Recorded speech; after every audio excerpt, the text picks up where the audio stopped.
Hello दोस्तों, आज हम पढ़ने वाले हैं नेशनल हाइड्रोजन एनर्जी मिशन के बारे में। तो पहले हम हाइड्रोजन के बारे में जान लेंगे। हाइड्रोजन सबसे हल्का और सबसे पहला एलिमेंट है पीरियोडिक टेबल में, और ये नॉन टॉक्सिक यानी विषाक्त नहीं है, और नॉन मेटालिक यानी मेटल नहीं है। ये हाईली कॉम्बस्टेबल है यानी दाह्य है, आसानी से जलती है, और डायटोमिक है मतलब 2 एटम्स है इसमें कि हम H2 लिखते हैं। और फिर पीरियोडिक टेबल में फिर आता है हाइड्रोजन, हीलियम, लिथियम तीसरे नंबर पे आता है। तो ऐसे फिर देखते हैं कुछ प्रकार है इस हाइड्रोजन एनर्जी का। जैसे ग्रीन यानी जो एनर्जी रिन्यूएबल रिसोर्सेज से पाई जाती है, जैसे पानी हो गया, वेपर यानी बाष्प हो गया, ये सब।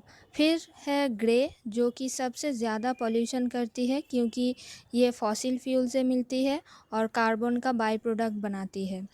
और है ब्लू जो कि कार्बन मोनोक्साइड और कार्बन डाइऑक्साइड से मिलती है। और इस नेशनल हाइड्रोजन एनर्जी मिशन का एम है तो ग्रीन रिसोर्सेस है, जैसे हमने देखा पेपर, वाटर, उससे हाइड्रोजन एनर्जी बनाना है ताकि ये एनर्जी प्रोडक्शन एनवायरनमेंट फ्रेंडली हो और सस्टेनेबल हो। और इसकी इम्पोर्टेंस भी हम आगे देखेंगे।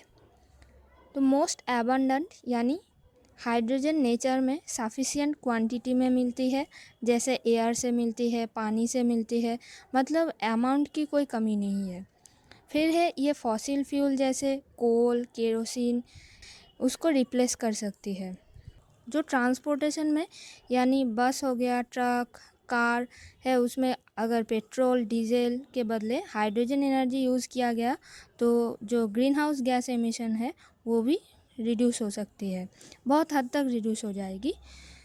और फिर है जो हेवी इंडस्ट्रीज़ जैसे स्टील इंडस्ट्री, सीमेंट इंडस्ट्री, ऐसे इंडस्ट्री में इस एनर्जी के इस्तेमाल से जो कार्बन फुटप्रिंट है वो भी कम हो जाएगी। पेट्रोलियम यूज़ हमने देखा गाड़ियों में जैसे होते हैं, वो भी कम हो जाएगी।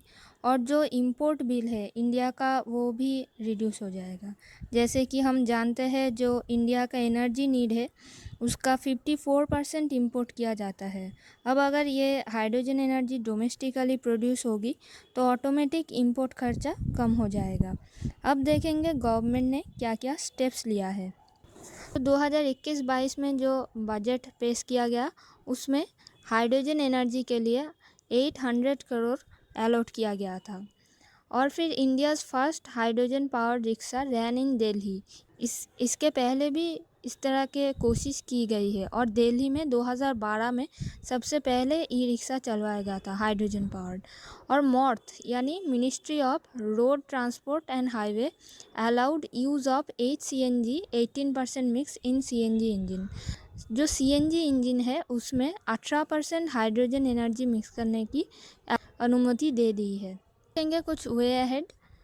तो वे अहेड में है need for coalition for energy creation from hydrogen.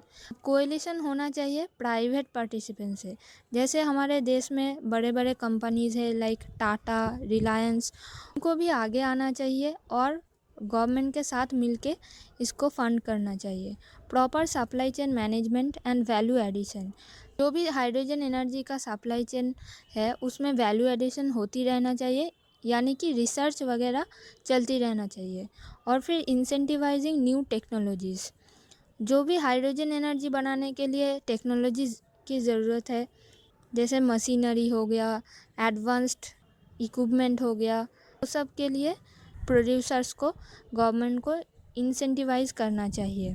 फिर हम कंक्लूड कर देंगे private participation and international cooperation are desired to implement this mission that can boost India's economy and global SDGs। तो प्राइवेट पार्टिसिपेशन अगर होगी ठीक से, और इंटरनेशनल कोऑपरेशन, इंटरनेशनली जैसे जर्मनी में, नॉर्वे, स्वीडन, यहाँ पे बहुत सालों से हाइड्रोजन एनर्जी का इस्तेमाल होती आ रही है, तो उनसे कोऑपरेट करके, उनसे सीख लेके, केस स्टडीज़ को फॉलो करके इसको इम्प्लीमेंट करना चाहिए। और इसको अगर ठीक से इम्प्लीमेंट कर पाए तो इंडिया का जो इकोनॉमी है वो भी बूस्ट होगी, और जो इंटरनेशनली सस्टेनेबल डेवलपमेंट गोल्स है वो भी अचीव हो जाएंगे। तो ये था आज का क्रिस्प डिस्कशन। तो पसंद आया है तो सब्सक्राइब कर सकते हैं। तो मिलते हैं नेक्स्ट लेक्चर में। जय हिंद।